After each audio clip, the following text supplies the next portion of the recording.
প্রিয় দর্শক, আপনাদের স্বাগত।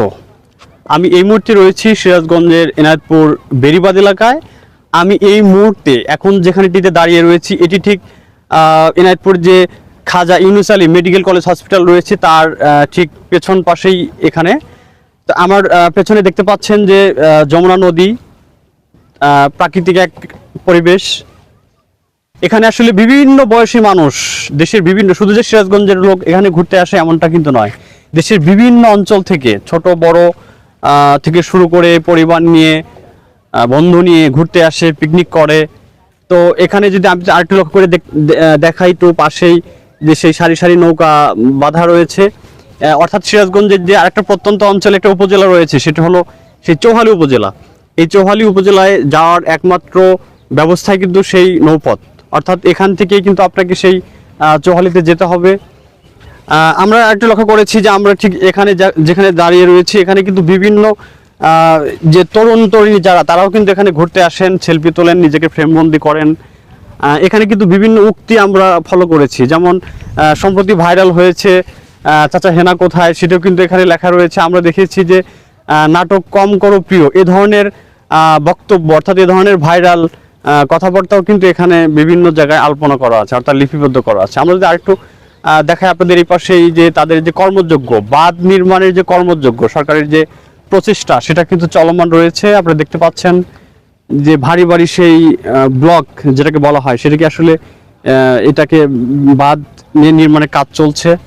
আপনারা জানেন যে এই উপজেলাটা কিন্তু একদমই যমুনা বিস্তৃত, যেহেতু এখানে কিন্তু অনেক সময় অনেক দুর্ঘটনা ঘটে, ভাঙনের কবলে পড়ে অঞ্চলের মানুষজন। সবকিছু মিলে আসলে সরকার তরফ থেকে যে চেষ্টাটা, সেটা কিন্তু অব্যাহত আছে, সেটাও চলমান রয়েছে, চলছে কাজ। দর্শক, আপনারা দেখতে পাচ্ছেন, আমরা একটু কথা বলে একজনের সাথে যাবো। কি অবস্থা, কেমন আছেন আপনি? জি আলহামদুলিল্লাহ ভালো আছি। আপনি ভালো আছেন? জি আছি, ভালো আছি। এখানে আসলে কবে বেশি লোকজন হয়? এখানে ঈদের টাইমে মনে করেন যে ভরপুর লোক হয়, ঈদের দিন প্রচুর পরিমাণ লোক হয়, পাও ফেলার মতো কোনো জায়গা থাকে না। মানে সকাল কয়টা থেকে বিকেল কয়টা পর্যন্ত লোকজনের সমাগম থাকে? সকাল মনে করেন যে 10টা থেকে শুরু হবো, রাত 8টা পর্যন্ত ভরপুর লোক থাকে। এখানে কি শুধু সিরাজগঞ্জের লোকজন আসে নাকি বাইরের জেলা থেকে আসে? জায়গা থেকে আসে, ঢাকা, সিরাজগঞ্জ, পাবনা, আপনি বিভিন্ন জায়গা থেকে। আচ্ছা, আপনি এটার সাথে, এই ব্যবসার সাথে কত বছর হলো জড়িত? ব্যবসা থেকে আজকে 3 বছর। আচ্ছা, কেমন মানে বিক্রি হয় কেমন, লোকজন যেহেতু হয়, বিক্রি হয় কেমন? হ্যাঁ মোটামুটি আলহামদুলিল্লাহ ভালো, অনেক ভালো হয়। লোকজন যখন হয় দেখা যায় 3000, 4000 বা 3500 এরকম হয়। এখন একটু লোকজন কম, এই বিধায় দেখা যায় 2000, 2200 বা 1800 এরকম। আচ্ছা, ধন্যবাদ আপনাকে। দর্শক, আপনারা শুনছিলেন যে আসলে ওনার মতো এরকম অনেক ব্যবসায়ী রয়েছেন। ওনারা যেমন বলছিলেন যে আসলে শুধু যে সিরাজগঞ্জের মানুষজন এখানে আসে কিন্তু সেটা কিন্তু নয়, বিভিন্ন জেলা থেকে, দূরদূরান্ত থেকে ছুটে আসে এই বেরিবাঁধ উপভোগ করার জন্য, Khaja Yunus Ali medical college hospital সেটাকে পরিদর্শন করার জন্য। শুধু যে চিকিৎসা নিতে আসে এমনটা কিন্তু নয়, এখানে কিন্তু ঘুরতেও আসেন, দেখতে আসেন।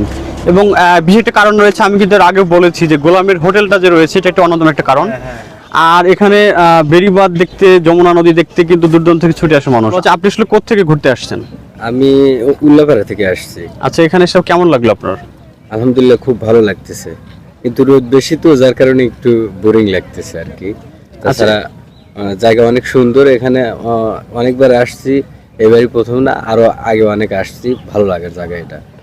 আচ্ছা, ধন্যবাদ আপনাকে। দর্শক, আপনারা শুনছিলেন যে আসলে উনি যেমনটা বলছিলেন যে ওনার খুব ভালো লেগেছে, উনি খুব এনজয় করেছেন, কিন্তু প্রচণ্ড উত্তপ্ত রোদ। আজকে ওয়েদারটাও খুবই মার্শাল্লাহ খুবই ভালো, প্রচণ্ড রোদ। সেই রোদ উপেক্ষা করেও মানুষ কিন্তু আসছে।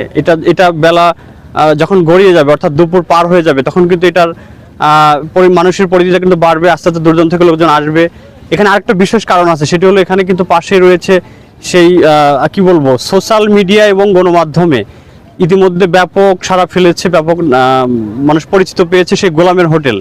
সেই গোলামের হোটেল, অর্থাৎ গোলামের হোটেল এই কারণেই বিশেষ একটা কারণ আছে, সেটা হলো যে এই যমুনা নদীরই মাছ কিন্তু, তার বিভিন্ন রকমের মাছ বিভিন্নভাবে সুন্দর পরিবেশে, একদম ঘরোয়া পরিবেশে রান্না করছেন, পরিবেশন করছেন, সেটাকে খাওয়ার জন্য। অর্থাৎ কি বলবো, সেটা যারা বিনোদন প্রেমী যারা রয়েছেন, যারা ভ্রমণ পিপাসু যারা রয়েছেন, তারা ঘুরতে আসছেন পরিবার পরিজন নিয়ে, সেই গোলামের হোটেলেই কিন্তু এক বেলা না খেলেই কিন্তু নয় এমনটি। তারাও কিন্তু, তাদের সাথে আমরা কথা বলেছি, তারা আমাদেরকে যেমনটা জানিয়েছে, এই গোলামের হোটেল আসলে সারা দেশ বিস্তৃত হয়ে গেছে, সারা দেশ থেকে কিন্তু সেই গোলামের হোটেল এখন এটা নিয়ে আসলে কি বলবো যে নেটে গোলামের হোটেল লিখলেও কিন্তু চলে আসে এখন, ইউটিউব বলি, ফেসবুক বলি এবং বিভিন্ন গণমাধ্যমও কিন্তু এই গোলামকে নিয়ে কিন্তু নিউজ হয়েছে।